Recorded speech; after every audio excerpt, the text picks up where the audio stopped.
Dr. Akaninyene Ubum. He is a specialist registrar at the Obafemi Awolowo University Teaching Hospitals in Ile-Ife, Osun State.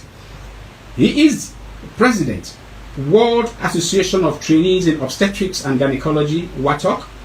He is a member, International Federation of Gynecology and Obstetrics, VIGO, Committee on Childbirth and Postpartum Hemorrhage, and also is a member of Scientific Program Committee, SPC, for the VIGO 2025 World Congress.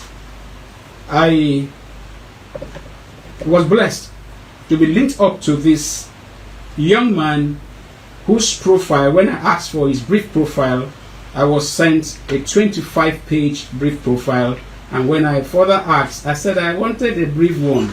How come this is 25 pages? So if I'm asking for the full, what would it be? I learned it's going to be about 40 pages. He is a product of the University of Uyo. Unbelievably.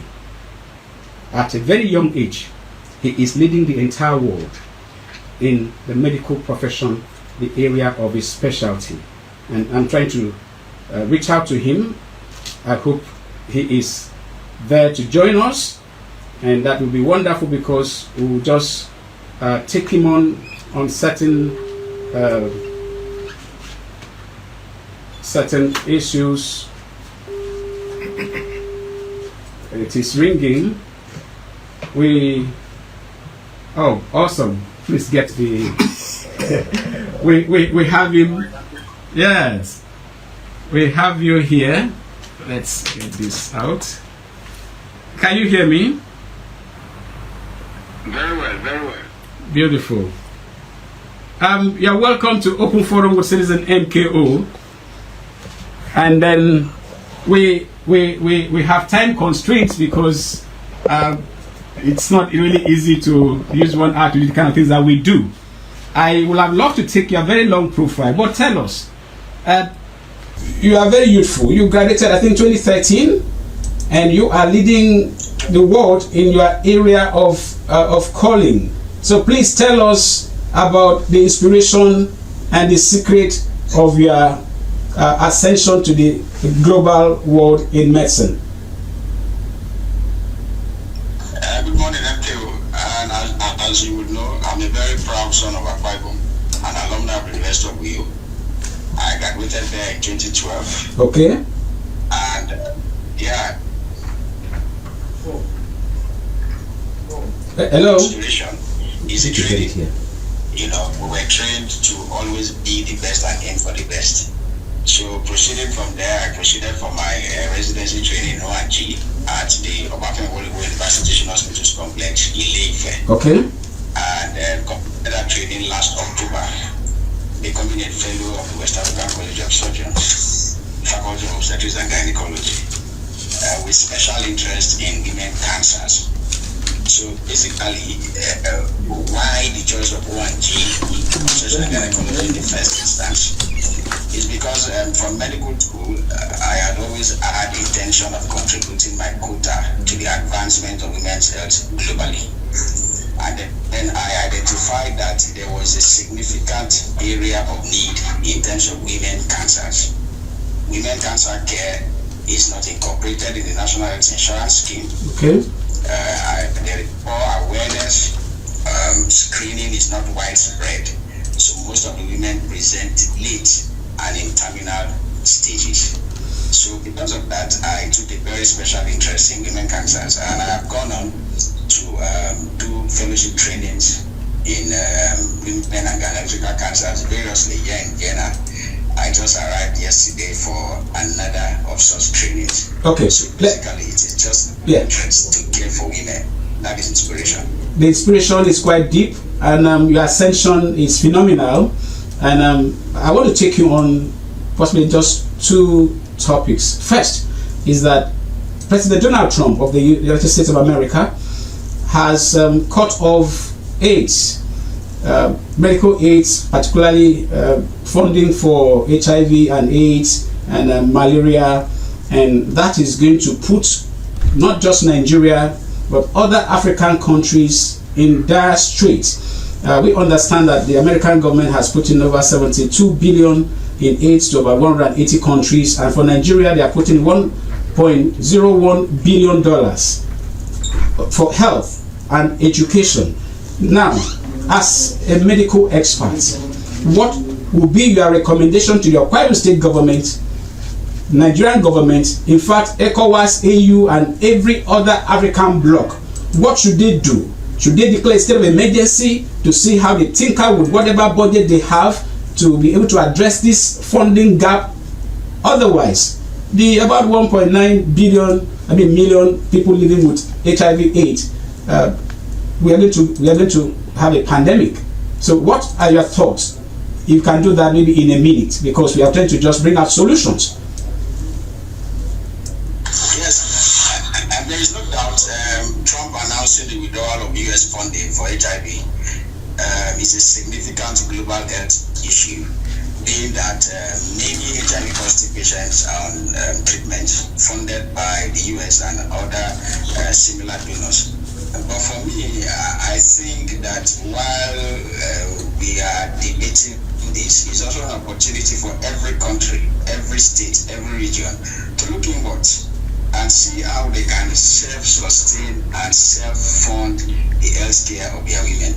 And in this regard, I must say that the governor of Akwa Ibom State is doing excellently well.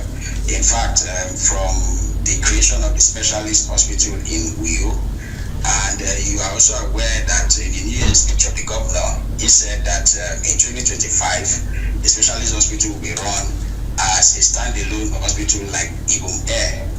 And also, the state ambulance service will be launched. This is in addition to the Arise health insurance scheme. Wow. And then there's also for the medical tourism, so-called the medical corridor, yes, run from specialist hospital to the Rafia in Eki. So this is an example of how political leaders or how governors will start looking inwards. Frankly speaking, the enormous resources that we have, we can solve our problems ourselves. Let me do this. So I think, hello, doctor. Start looking inward. Yes. I'm so glad that you are so current, because in my note here, I took the exact quote of His Excellency. He said, Ibom Specialist Hospital to be converted to a standalone medical facility by 2025, similar to how Ibom Air is run. To flag of medical village along the medical tourism corridor between Ibom Specialist Hospital and Rafia City, Kodekbene. The governor also announced plans to formally launch the state ambulance service. And you picked all of this. You are very versed, but let's do this, please, because of time. When the Ibom Special Hospital was commissioned, within 2 years, it failed. The Cardio Care Medical Services Limited that provided services there withdrew their services. But that place was said to be better than any teaching hospital in Nigeria. But here we are. We cannot generate any revenue. Please, in a nutshell, what is your thinking? What will be your recommendation? How can we make, not just to announce these lofty programs, by the time they are put down? Ibom Special Hospital was constructed at 41 billion, according to the then commissioner, Popo. Not even 30 that people were speculating. So, what will be your recommendation? We are looking at Akwa Ibom without oil. How can the health sector draw the necessary funds, both in hard currency and local Nigerian currency, to Akwa Ibom State? Say that the Specialist Hospital failed. I would rather say it has undergone several metamorphoses with the overall aim of making it better. Don't forget that when the hospital was established, it was one of its kind in the country. So there was little or no precedent to act on. So yes, it has undergone a lot of administrative changes, a lot of facelift and all. So that is the way I would like to look at it from the positive. What's the way forward, sir? Because we don't have revenues from there. They don't reflect in our IGR. Well, the governor announcing that the hospital will be self-sustaining and running like the Ibom Air, it's a right step in that direction. So I would rather say we should give it time, and then in 2025, when the plans of the governor comes into fruition, then I am very sure that that hospital will be generating the much needed IGRO. that will accrue from Akwa Ibom State for that very lofty project. It's a project that all of us we should encourage from anywhere. In that private talk, you told me that there's no greater service than service to humanity. And here you are, serving Bafemi Awolowo University, teaching hospitals. You are there in Vienna. I don't know which country you are moving to from there. Supposing you have opportunity to be called upon to serve in Akwa Ibom State, or you have whatever you can bring down to Akwa Ibom State, will you be willing to be useful to your state of birth? Let's take that as a parting shot. One of the reasons why I've not left the country is because of my passion to give back to the same society that made me. So at any point in time where my people feel my services are needed, certainly I am going to make myself available. Because even from this vantage point, even from all the while I've been outside of the state, training outside, I have never forgotten my roots. In fact, as we speak, we are from what we call the Uyo Women's Research Group, which includes some residents and specialists in ONG from even the University of Uyo Teaching Hospital. So what we are doing now, is a think tank. So we think of currently, we are running what we call the Respectful Maternity Care Global Survey.